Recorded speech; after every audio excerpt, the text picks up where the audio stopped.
So, in the dead of night, Illinois lawmakers managed to pull off this massive last-minute overhaul to save the state's public transit system from, well, basically collapsing.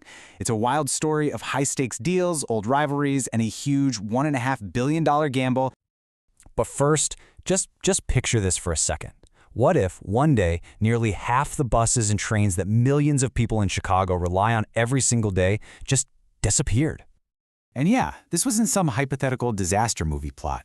It was the very real, very urgent threat facing the entire state of Illinois, as its transit system was basically teetering right on the edge of a fiscal cliff. Lawmakers were absolutely sounding the alarm. I mean, listen to how one of the bill's main sponsors, Representative Dina Delgado, put it. She said the system was facing a looming fiscal cliff that's threatening to derail it all without action. So what does a fiscal cliff actually look like for you and me? Well, it looks like a 40% cut in service. I mean, 40%. The CTA warned that would be the single biggest service cut in its entire modern history. Just wow. Okay, so how did things get this bad? Well, the heart of the problem was kind of a perfect storm. The federal pandemic aid was finally running out. Right at the same moment, it was becoming super clear that ridership, well, it just wasn't bouncing back to what it was before COVID. And you know, this wasn't just a temporary blip. What's crazy about these numbers is how fast the problem was getting worse. A $230 million shortfall in 2026 was on track to balloon to almost $1 billion by 2028. We're talking about a total structural collapse. So with that doomsday clock ticking, lawmakers had to scramble. After months of failed ideas, they finally pushed through this enormous $1.5 billion annual funding package in a crazy overnight session. So let's follow the money and see where it's coming from. The whole rescue plan basically stands on 3 legs. It's a mix of redirected state taxes, interest from a big state fund, and a brand new regional sales tax. Now the biggest piece of the pie, and by far the most controversial, is this: $860 million. And it comes from redirecting the state's sales tax on motor fuel. The key thing to understand here is that this is money that has always been used for building and fixing roads all across the state. Next up, another $200 million is being pulled from the interest earned on the state road fund. And again, this is cash that would normally go to highway and bridge projects, but now it's being funneled directly into public transit. And the final piece of this puzzle? Well, it comes straight from the wallets of people living in the Chicago metro area.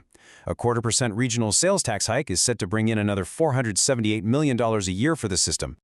But, you know, this huge bill wasn't just about finding more cash. It was also a complete teardown and rebuild of how public transit is even run in northern Illinois. At the very heart of this reform is a new super agency, the Northern Illinois Transit Authority, or NITA for short.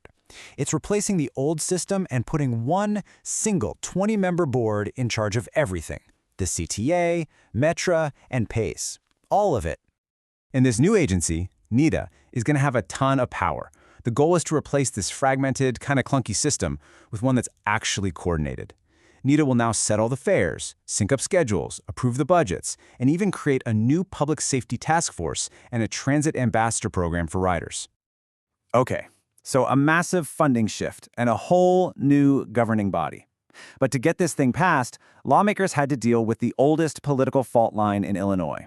That deep, deep divide between Chicago and the rest of the state, what everyone calls downstate. This slide really just lays out the stark trade-off. The Chicago area gets about $1.3 billion a year in new transit funding and a modern system, but they pay for it with higher local taxes and tolls. Downstate, though, they lose over $1 billion from that statewide road fund they depend on, and in return, they get less than $150 million for their own transit needs. Supporters like Senator Ram Villavelam, they praised it as this historic transformation. They argued it was way past time to create a 21st century transit system for the state's biggest economic engine. But that's not how it looked from outside the Chicago area. This quote from Representative Regan Deering of Decatur really captures that deep frustration, that feeling of being betrayed among downstate lawmakers who felt like their communities were being forced to pay for Chicago's problems. So with that beep of a divide, how did this bill even pass? Well, the key was a last-minute deal to win over a really powerful labor union. The operating engineers were totally against diverting road funds because they were afraid it would kill construction jobs. So, the compromise? A steep toll hike, 45 cents for cars and a 30% jump for trucks. This would generate up to $1 billion new a year, but dedicated only to toll waste projects. That protected the construction jobs, and boom, it flipped the union support for the bill. All right, so the bill is passed. Now, the changes are going to be felt way beyond just train platforms and bus stops. Let's take a look at the ripple effect this is going to have across the entire state. This table gives us a great little snapshot of what this really means for local governments. Counties near transit are going to lose some of their local power over parking rules. Downstate counties are going to face a big hit to their road maintenance funds. And of course, everyone in the Chicago region now has to work with this new NIDA board. And this isn't happening sometime way off in the future. The bill passed on Halloween, Governor Pritzker is expected to sign it any day now, and all of these changes are going to officially kick in on June 1st, 2026. And that brings us to the final critical question. In this really dramatic move, Illinois lawmakers managed to steer public transit away from what looked like a total disaster. But in solving one crisis, did they accidentally create another one, building a brand new fiscal cliff for the state's roads and bridges? That is the billion-dollar question that's going to define Illinois transportation for the next decade.